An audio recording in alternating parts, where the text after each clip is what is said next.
5 years ago, if you'd ask me what's the middle ground between photographs and pictograms, I'd say 3D rendered, well, art, if you will, 3D rendered pictures. And it is 2017 now, and I encourage you not to use those kinds of pictures. And the same thing applies to those white people doing all sorts of things. Please avoid them. I know some people feel robbed at this particular moment, so let me spend a few minutes explaining why. Thing number one, they are way too detailed for a pictogram. So if you make them small, they do not work too much detail. If you want a pictogram, use a pictogram. Why do you need those white people? Secondly, if you make them big, they are not emotional. I don't know why it's that, but I personally hardly find to empathize to white people without faces with square heads.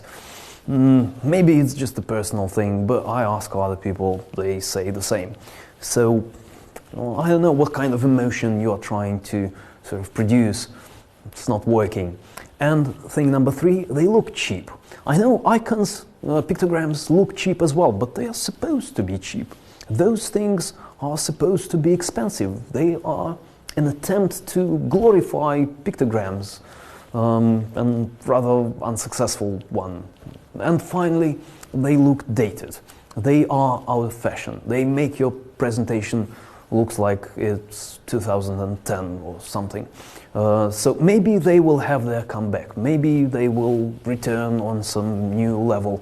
But at the moment, in 2017, I encourage you not to use those kinds of pictures. And of course, please do not use traditional PowerPoint clip art.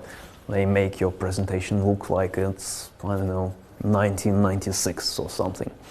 Now, what we're looking for in 2017 is those kinds of illustrations. They're called vector art.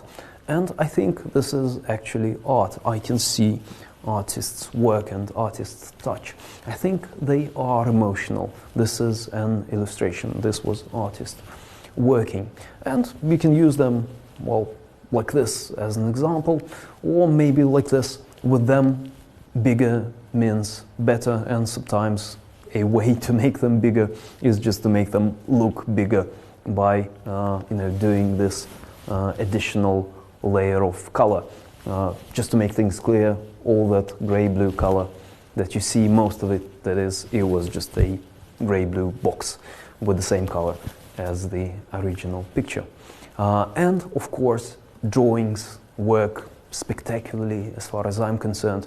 If you can draw, by all means draw. I cannot draw, so I have to find those images somewhere online. But if you can draw, I think this is an amazing way to communicate to your audience. If you remember those slides from the previous parts of the course, I think they are great. I know this is a custom job. It probably cost a fortune, but well, I don't know, money well spent. As far as I'm concerned, look at this guy, he's amazing. I mean, I'm in love with this illustration. If you can draw, draw. If you can't, I don't know, hire an artist, or well, maybe you can just search for pictures online.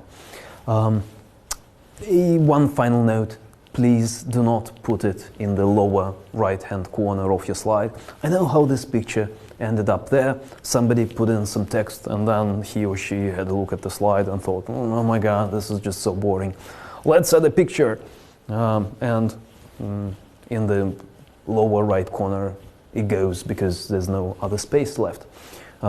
This doesn't work and this doesn't work either. If you want to add an emotional picture, make it big. Make it stand out. Make it, compete with the text for the audience's attention. And those pictures are not cheap. If you attempt to buy them on, I don't know, iStock Photo or elsewhere, you will see that for yourself. There's just one place that I know that gives them away for free. It is called freerangestock.com, and they have a category called illustration, which includes those 3D rendered pictures that I discourage you from using, so you have to watch out for what exactly you are downloading, but apart from that, it's a pretty good resource.